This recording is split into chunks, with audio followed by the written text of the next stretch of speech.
పాతికేళ్లకే గుండె లయ తప్పుతోంది. ఆడిపాడుతున్న యువత చూస్తూ ఉండగానే కుప్పకూలిపోతోంది. ఇటీవల ఈ తరహా కేసులు మరీ ఎక్కువైపోతున్నాయి. ఒకప్పుడు 50 నుండి 60 ఏళ్ల వయసు దాటిన వారిలోనే కనిపించే గుండె జబ్బులు ఇప్పుడు 20-30 ఏళ్ల వయసు వారిలోనూ చోటు చేసుకుంటున్నాయి. దీంతో యువత తమ ఆరోగ్య విషయంలో ఆందోళన చెందుతున్నారు.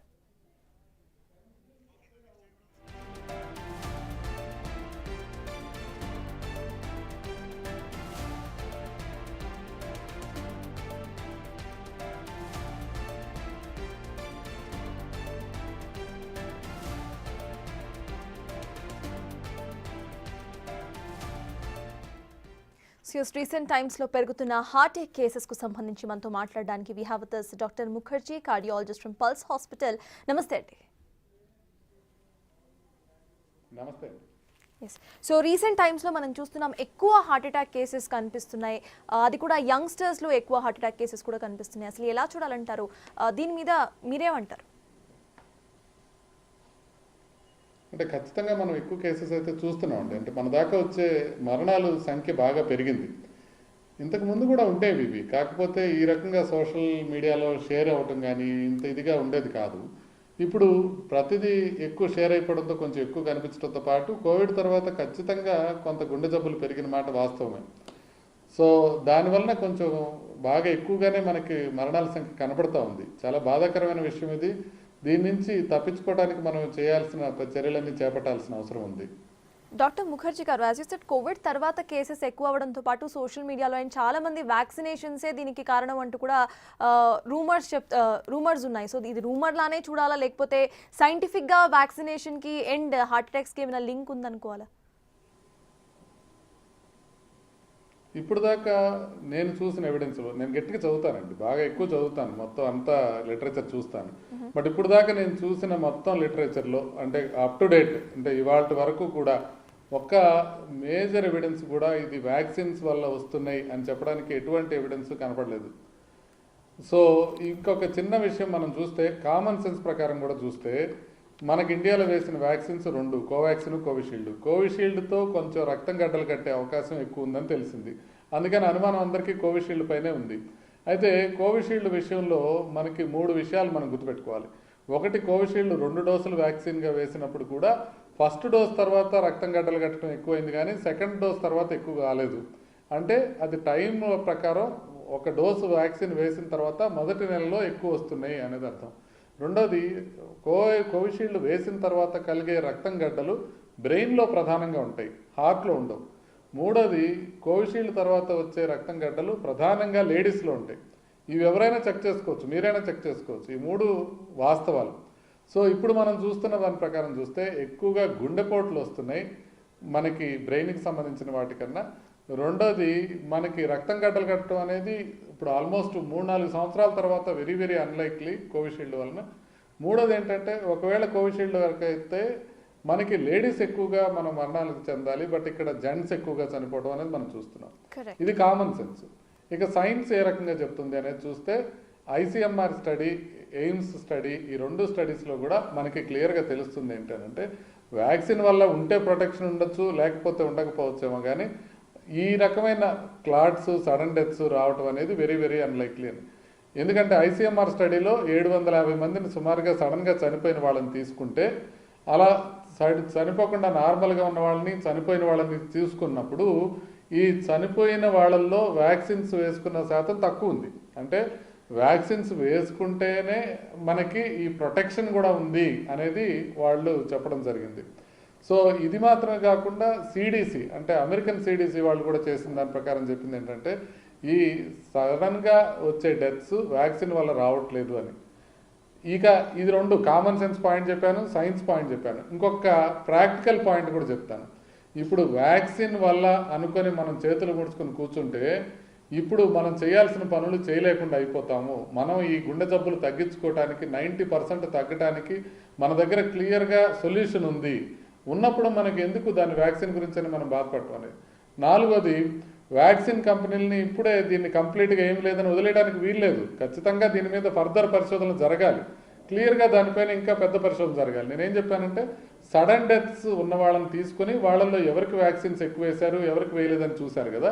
అట్లా కాకుండా వ్యాక్సిన్ వేసిన వాళ్ళని 1,00,000 మందిని, వ్యాక్సిన్ వేయని వాళ్ళని 1,00,000 మందిని తీసుకొని కంపేర్ చేసి చూస్తే మనకి ఇంకా క్లారిటీ వచ్చే అవకాశం ఉంది. గవర్నమెంట్ దగ్గర ఆ రిసోర్సెస్ ఉన్నాయి. సో ఆ రకమైన పరిశోధన చేయడం అనేది ఇంకా బాగుంటుందనేది నా ఉద్దేశం. కాబట్టి ఇప్పుడు దాకా ఉన్న దాని ప్రకారం ఏమీ ఎవిడెన్స్ లేదు వ్యాక్సిన్ వల్ల వస్తుంది ప్రాబ్లం అని చెప్పడానికి. కాకపోతే ఇంకా పరిశోధన జరగాల్సిన అవసరం ఉంది. ఈ లోపల మనం వీటిని తగ్గించుకోవడానికి నిర్దిష్టమైన ప్రణాళికతో మనం ముందుకు వెళ్లాల్సిన అవసరం ఉంది.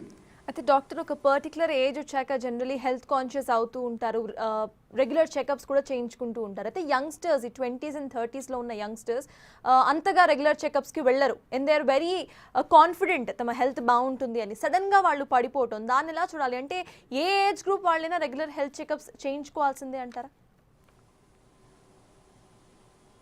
అంటే ఇప్పుడు 2 రకాలుగా ఉంటాయండి. ఒకటి హార్ట్ అటాక్ వచ్చి కార్డియాక్ అరెస్ట్ రావడం, రెండోది హార్ట్ అటాక్ రాకుండా కార్డియాక్ అరెస్ట్ రావడం. ఈ 2 రకాలని మనం విడిగా చూడాల్సిన అవసరం ఉంది.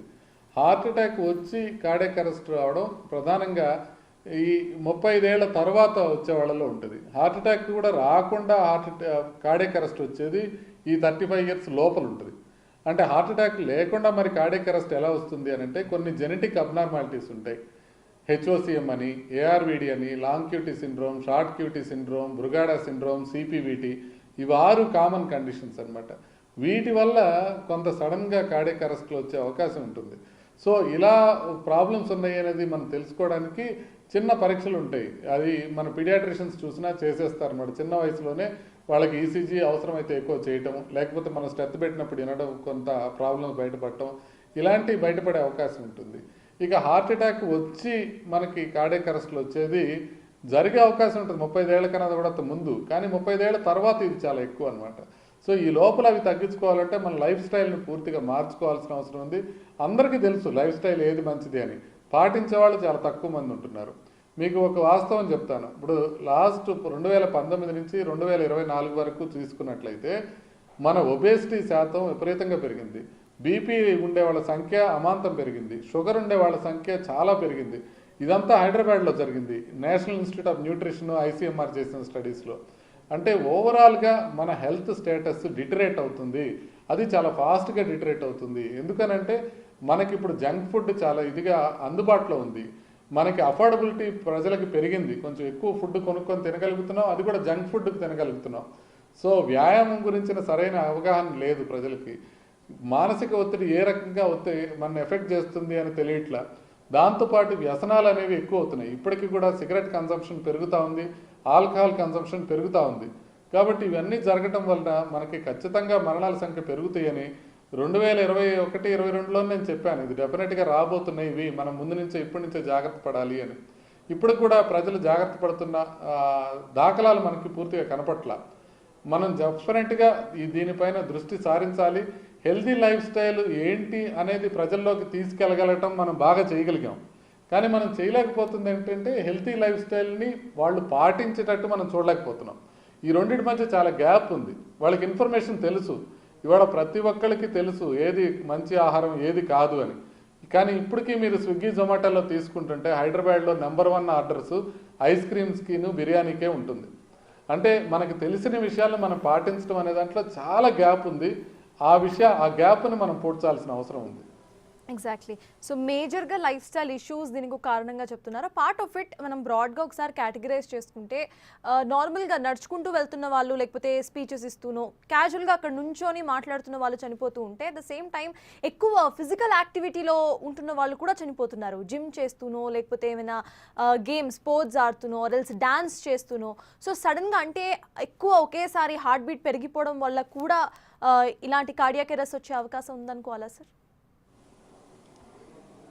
అంటే మనం చాలా క్లియర్గా చెప్పాల్సింది ఏంటంటే ఎక్సర్సైజ్ వల్ల హార్ట్ ప్రాబ్లమ్స్, హార్ట్ అటాక్లు, సడన్ కార్డియాక్ డెత్లు తగ్గుతాయి, ఖచ్చితంగా తగ్గుతాయి. దాంట్లో ఎటువంటి సందేహం లేదు. ఎందుకంటే ఇప్పుడు మనం వీళ్ళందరూ ఎక్సర్సైజ్ చేస్తున్నప్పుడు, జిమ్ చేస్తున్నప్పుడు, డ్యాన్స్ చేస్తున్నప్పుడు చనిపోతున్నారు అని చెప్పడం వల్ల అవి ఎక్సర్సైజ్ ఇంకా తగ్గిపోయే అవకాశం ఉంది. కానీ కారణం ఎందుకు ఇట్లాంటప్పుడే ఎందుకు కనిపిస్తున్నాయి అని అంటే, ఇప్పుడు మీరు ఇంట్లో ఉండి సహజంగా చనిపోయే వాళ్ళు మనకు దీంట్లో కనపడరు. ఎందుకంటే ఎక్కడెక్కడైతే సీసీ కెమెరాలు ఉన్నాయి, ఫోన్లో రికార్డింగ్ అవుతున్నాయో అవే మనకి బయటకు వస్తాయి. అంటే ఇప్పుడు మనకి జిమ్లో సీసీ కెమెరా ఉంటుంది, మనకి స్పోర్ట్స్ ఎరీనాలో సీసీ కెమెరా ఉంటుంది, డ్యాన్స్ చేసేటప్పుడు అందరూ వీడియోలు తీస్తుంటారు, అందుకని మనకి అవి ఎక్కువ కనబడుతుంటాయి. అంతేగాని సామాన్యంగా అవుతున్న కార్డియాక్ అరెస్టులు ఇంకా చాలా చాలా ఎక్కువగా అవుతుంటాయి ఇంట్లో జరిగేవి. సో అవి మనకి చాలా కామన్గా ఉంటాయి, అవి మనకు తెలియవు. కాబట్టి మనం ఓవరాల్గా ఎక్సర్సైజ్ చేయటం వలన కార్డియాక్ అరెస్టులు వస్తున్నాయి అని చెప్పకూడదు, కానీ ఎక్సర్సైజ్ చేస్తున్నా కూడా కొంతమందికి వస్తున్నాయి. దాన్ని మనం నివారించాల్సిన అవసరం ఉంది. అది ఎలా తగ్గించుకోవాలి అని అంటే, ఒక్కసారిగా విపరీతంగా ఎక్సర్సైజ్ చేయడం మంచిది కాదు. అంటే అసలు ఎప్పుడు ఏమాత్రం ఫిజికల్ ఎక్సర్సైజ్ లేని కౌచ్ పొటాటోస్ సడన్గా మనకి విపరీతంగా భారత్లో డ్యాన్స్ చేస్తుంటే సడన్గా కుప్పకూలిపోయే అవకాశం ఎక్కువ ఉంటుంది. కొంచెం జాగ్రత్తగా ఉండాలి. అదేవిధంగా జిమ్లో చేయటం కూడా మనకి అలవాటు లేని బరువుని విపరీతంగా ఎత్తడానికి ప్రయత్నం తర్వాత ఆట మొదలుపెట్టి ఒక 4-5 గేమ్స్ ఒకేసారి బ్యాడ్మింటన్ చేయాలనుకోవడం కానివ్వండి, ఇలాంటివి చేయటం అనేది ప్రమాదకరం. వీటితో పాటుగా మనం గుర్తుపెట్టుకోవాల్సింది ఏంటంటే, రీసెంట్గా మనకి ఏదన్నా ఫీవర్ కానీ ఇలాంటి ఏదన్నా అంటే వైరల్ ఇన్ఫెక్షన్స్ వచ్చి తగ్గగానే మనం ఇమీడియట్గా ప్రీవియస్ స్థాయిలో ఆడటానికి ప్రయత్నం చేయకూడదు. నెమ్మదిగా తగ్గుతూ మనం స్లోగా పెంచుకోవాల్సిన అవసరం ఉంటుంది.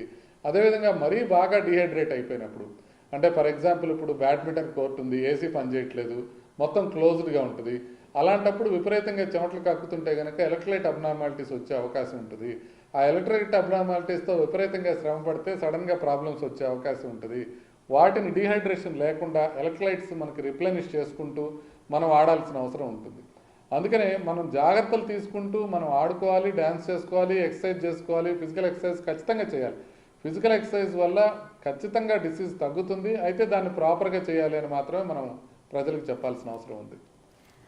At the same time doctor, symptoms ఎలా ఉంటాయి? అంతకుముందు లెఫ్ట్ సైడ్ పెయిన్ వస్తుంది, అప్పుడు కార్డియాక్ అరెస్ట్ వస్తుంది అని అనుకోవచ్చు, కొన్ని మినిట్స్ ముందు మనకు అర్థమవుతుంది అంటూ కూడా ఎక్కువ సోషల్ మీడియాలో సర్క్యులేట్ అవుతున్నాయి. నిజంగా అట్లా జరుగుతుందా, లేకపోతే కార్డియాక్ అరెస్ట్ వచ్చే ముందు ఏమైనా సిమ్టమ్స్ ఉంటాయా?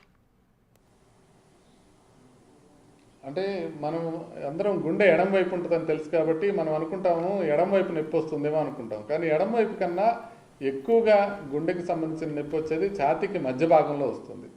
అది ఒక వేలుతో చూపించలేని విధంగా ఉంటుంది. నడిస్తే ఎక్కువ అవుతుంది, ఆగిపోతే తగ్గిపోతుంది. ఎప్పుడైనా ఇలాంటి తరహా నొప్పి వస్తే గనక, అంటే మీరు నడుస్తున్నారు, నడిచినప్పుడు ఛాతీలో ఇబ్బందికరంగా ఉంది, నొప్పి కావచ్చు, మంట కావచ్చు, బరువు కావచ్చు, ఏ విధమైన డిస్కంఫర్ట్ అయినా నడిస్తే పెరుగుతుంది అని అంటే అది గుండెకి సంబంధించింది కింద భావించాలి. ఇది కాకుండా ఎత్తులెక్కినప్పుడు ఇంతకుముందు లేకుండా ఇప్పుడే ఆయాసం రావటం, ఇప్పుడే గుండె దడ అనిపించటం, సడన్గా కళ్ళు తిరిగిపోవడం, లేకపోతే పడిపోయినట్లుగా అనిపించడం, కాళ్ళ వాపులు రావటం, ఇలాంటి లక్షణాలు కనుక ఉంటే మనం ఖచ్చితంగా ఒకసారి డాక్టర్ని సంప్రదిస్తే మంచిది. అదేవిధంగా మనకి ఏదైనా ఫ్యామిలీ హిస్టరీ ఉందనుకోండి, ఎవరికైనా మనకి ఇంట్లో ఎవరికైనా దగ్గర బంధువులకి హార్ట్ ప్రాబ్లం ఉందనుకోండి, మనం ముందే చెక్ చేయించుకోవాలి. మనకి ఒబెసిటీ ఎక్కువ ఉందనుకోండి, ముందే చెక్ చేయించుకోవాలి. మనకి వేరే రిస్క్ ఫ్యాక్టర్స్ ఉన్నాయనుకోండి, వ్యసనాల్లాగా స్మోకింగ్ కానీ వేపింగ్ కానీ ఇట్లాంటి అలవాటు ఉన్నాయనుకోండి, అప్పుడు కూడా ముందే చెక్ చేయించుకోవాలి. బీపీ, షుగరు, కొలెస్ట్రాల్ లాంటివి అందరూ 20 ఏళ్ళ తర్వాత ఒకసారి చెక్ చేయించుకుని వాటిని కంట్రోల్ పెట్టుకోవాలి. గుండెకి సంబంధించిన విషయంలో 2 పరీక్షలు చెప్తాను. ఒకటి 2D ఎకో, ఇంకొకటి ట్రెడ్మిల్ టెస్ట్. ఇవి 2 చేయించుకుంటే కనుక, ఇవి 2 నార్మల్ ఉంటే కనుక మీకు ప్రాబ్లం వచ్చే అవకాశం చాలా చాలా చాలా తగ్గిపోతుంది. కాబట్టి మీరు ఖచ్చితంగా ఒకవేళ డౌట్ కనుక ఉంటే, ఒకవేళ రిస్క్ ఫ్యాక్టర్స్ ఉంటే, ఒకవేళ ఫ్యామిలీ హిస్టరీ ఉంటే మీరు ఈ 2 పరీక్షలు అయితే చేయించుకోండి. సుమారుగా 3,000 రూపాయలు అవుతాయి. ఒక్కొక్కటి 1,500 ఉంటాయి. అవి ఒక్కసారి పరీక్ష చేయించేసుకుంటే అవి నార్మల్ ఉన్నాయి అని అంటే మనం యూజువల్గా 1 సంవత్సరం పాటు భయపడాల్సిన అవసరం ఉండదు. At the same time controlled food eating, ఇప్పుడు ఇందాక మీరు చెప్పినట్టు లైఫ్ స్టైల్ చేంజెస్ అనేది హెల్దీ హ్యాబిట్స్ అందరికీ అర్థమయ్యాయి అని చెప్పారు. కంట్రోల్డ్ ఫుడ్ ఈటింగ్ అనేది కూడా చేస్తున్నారు. లైక్ ఒక 5 days ఇంట్లో తిండి తినటం, ఆ తర్వాత 2 days విపరీతంగా డైట్ ఆఫ్ అంటూ కూడా బయట తింటూ ఉంటారు. సో అలా చేయటం ఓకే, కరెక్టే అంటారా? Is that will come in to healthy life style, or else అది కూడా తప్పు అంటారా? దాని గురించి ఏమంటారు? అంటే మనం పరిమితంగా హెల్దీ ఫుడ్ తీసుకుంటూ రెగ్యులర్గా అదే పాటించగలగటం గొప్ప విషయం అండి. అంటే ఇప్పుడు మనం ఎప్పుడూ ట్రాన్స్గ్రెస్ కావడం లేదు. బట్ అట్లయితే చాలామంది ఏమంటారంటే, నా దగ్గరికి వచ్చి హార్ట్ ప్రాబ్లం వచ్చిన తర్వాత, సార్ నేను డైట్ చాలా జాగ్రత్తగా తీసుకుంటాను, నేను డ్రై ఫ్రూట్స్ రోజు తింటాను, నేను అసలు నేను రోజు ఎక్సర్సైజ్ చేస్తాను, నేను నిద్ర సరిగ్గా పోతాను, మీరు చెప్పినవన్నీ నేను పాటిస్తాను, నాకెందుకు వచ్చినాయి అని. ఇప్పుడు నేను చెప్తాను సుబ్బారావు గారు, మీకు ఇప్పుడు 60 ఏళ్ళకి మీకు ఈ ప్రాబ్లం వచ్చింది, మీరు ఇవన్నీ పాటించకపోతే జెనెటిక్గా మీకున్న ప్రిడిస్పోజిషన్కి 40 ఏళ్ళకే ప్రాబ్లం వచ్చేది, మీరు ఇంత బాగా చేయగలబట్టి ఇప్పుడు దాకా రాకుండా ఉంది అని. అంటే మీరు హెల్తీ లైఫ్ స్టైల్ చేసిన వాళ్ళలో కొంతమందికి ప్రాబ్లం రావచ్చు కాక, హెల్తీ లైఫ్ స్టైల్ పాటించకుండా ఉండే వాళ్ళకి చాలా ఎక్కువ మందికి ప్రాబ్లం వస్తుంటుంది. ఇప్పుడు కొంతమంది అంటారు మేము సిగరెట్లు రోజు సిగరెట్లు ఎక్కువ తాగే వాళ్ళకి ప్రాబ్లం వచ్చే అవకాశం చాలా ఎక్కువ తాగే వాళ్ళకి ప్రాబ్లం వచ్చే అవకాశం చాలా ఎక్కువగా ఉంటుంది. సిగరెట్ తక్కువ తాగే వాళ్ళకి కూడా చాలా ఎక్కువ ఉంటుంది. సిగరెట్స్ అస్సలు తాగిన తక్కువ ఉంటుంది. అంత మాత్రాన సిగరెట్లు అస్సలు తాగిన వాళ్ళకి గుండె ప్రాబ్లం రాదని కాదు, సిగరెట్లు ఎక్కువ తాగే వాళ్ళందరికీ 100% ప్రాబ్లం వస్తుందని కాదు. ఇట్లా అవుట్లయర్స్ని చూపించి ఒక కేసుగా స్టడీగా చూపించి ఇదిగో ఈయన బాగా సిగరెట్లు తాగాడు అయినా ఈయన గుండె ప్రాబ్లం రాదు కాబట్టి అందరూ సిగరెట్ తాగుతామంటే కుదరదు, మరణాల సంఖ్య విపరీతంగా ఎక్కువైపోతుంది. కాబట్టి మనం అర్థం చేసుకోవాల్సింది ఏంటంటే మనం హెల్దీ లైఫ్ స్టైల్ అనేది ఖచ్చితంగా ఎంత మేరకు మన హ్యాపీనెస్ దెబ్బ తగలకుండా ఎంత మేరకు పాటించగలమో అంత మేరకు పాటించాలి. అంటే జీవితం ఎక్స్టెండ్ కావాలి, బట్ జీవితం భారం అనిపించకూడదు. అంటే మీరు ఉప్పు తగ్గించుకోవాలి, అందరికీ తెలుసు. అట్లని ఉప్పు లేకుండా మనం తినగలమా? మన తెలుగు రాష్ట్రాల్లో మనం తినే ఉప్పు చాలా ఎక్కువ ఉంటుంది, ప్రపంచం మొత్తం మీద ఎక్కువ ఉంటుంది. అయినా మనం కంప్లీట్గా జీరో చేయమంటలా, మనం ఎంతవరకు తగ్గించుకోగలమో అంతవరకు తగ్గించుకోమంటున్నాం. మనం నూనె పదార్థాలు తినకూడదు, కరెక్టే, మనకు తెలుసు. అసలు తినకుండా ఉండగలమా? నూనె జీరో వేసుకొని మనం తినగలమా? తినలేం కదా. మనం ఎంత మాత్రం మినిమం తినగలమో అంత మినిమం తింటే సరిపోదు. అట్లా మనకి చెడు అలవాట్లు అని తెలిసినవి, పెద్ద ఉపయోగం లేని అలవాట్లు తెలిసినవి, అవి కంప్లీట్గా వదిలేయాలి. ఇప్పుడు ఫర్ ఎగ్జాంపుల్ కూల్ డ్రింక్స్ లాంటివి ఉన్నాయి. కూల్ డ్రింక్స్లో విపరీతమైన షుగర్ ఉంటుంది, దానివల్ల ప్రమాదం అని మనకు తెలుసు. ఎందుకు కూల్ డ్రింక్ తాగాల? మనం స్వీట్స్ ఎక్కువ తింటే మంచిది కాదని తెలుసు. ఎందుకు స్వీట్స్ ఎక్కువ తినాలా? ఆల్కహాల్ మంచిది కాదని తెలుసు, స్మోకింగ్ మంచిది కాదని తెలుసు, రోజు వాకింగ్ చేయటం మంచిదని తెలుసు, నిద్ర సరిగ్గా పోవాలని తెలుసు. అయినా జెన్జీ అందరూ ఇప్పుడు రాత్రి 2 గంటల దాకా 3 గంటల దాకా ఎందుకు మేల్కొని ఉండాలా? అంటే మనకి తెలిసిన విషయాలు మనకన్నా బాగా తెలుసు ప్రజలకు ఇవాళ, కానీ పాటించడంలో విఫలమవుతున్నారు, పాటించడం నామోషి కింద ఫీల్ అవుతున్నారు. ఇది పొరపాటు. మంచి హ్యాబిట్స్ ఉన్న వాళ్ళని ఎంకరేజ్ చేయాల్సిన అవసరం ఉంది. ఇప్పుడు పార్టీలో అందరూ తాగుతున్నారు, ఒక ఆయన తాగట్లేదు, ఆయన్ని ఎద్దేవా చేయటం, ఆయన్ని హేళన చేయటం మంచిది కాదు. ఆయన వల్ల మిగతా వాళ్ళు కూడా కొంచెం ఏదైనా మంచి నేర్చుకుంటే నేర్చుకోవాలి తప్ప, అదేవిధంగా స్మోకింగ్ చేయని వాళ్ళని, స్మోకింగ్ చేసే వాళ్ళు గ్యాస్ లైట్ చేయటం అనేది కరెక్ట్ కాదు. బరువు తక్కువ ఉండే వాళ్ళని, బరువు ఎక్కువ ఉండే వాళ్ళని గ్యాస్ లైట్ చేయటం కరెక్ట్ కాదు. ఆ విధంగా మనం మంచి లైఫ్ స్టైల్ని మనం పెంపొందించుకునే విధంగా మనం ముందుకెళ్ళాలి. అలా వెళ్ళాలంటే దాంట్లో ప్రైడ్ ఫీల్ కావాల్సిన అవసరం ఉంది. Correct. So yes, thank you Dr. Mukherjee garu to participate with us and my audience ki cheppinanduku about the do's and don'ts. Thank you so much. So yes, చూసారు కదా, రీసెంట్ గా cardiac arrest అనే cases ఎక్కువగా పెరుగుతున్నాయి. So life style changes అనేది key role అని అంటున్నారు doctor. So మీరు మీ లైఫ్ స్టైల్ ఎలా ఉంటుంది, ఏం తింటున్నారు, ఏం చేస్తున్నారు అనేది కూడా చాలా ఇంపార్టెంట్ అంటున్నారు. At the same time family history ఉన్నప్పుడు కూడా ఒకసారి హాస్పిటల్కి వెళ్ళి కొన్ని చెకప్స్ ఏవైతే డాక్టర్ చెప్పారో అవి ఒకసారి చేయించుకోవడం చాలా బెటర్ అంటున్నారు. మెట్లెక్కినప్పుడు కానివ్వండి, లేకపోతే అలా నడుస్తున్నప్పుడు ఆయాసం వస్తున్నా, లేకపోతే సడన్గా మనకి ఛాతీ దగ్గర నొప్పి వస్తున్నా కూడా ఒకసారి చెకప్ చేసుకోవడం చాలా మంచిది అంటున్నారు డాక్టర్ ముఖర్జీ.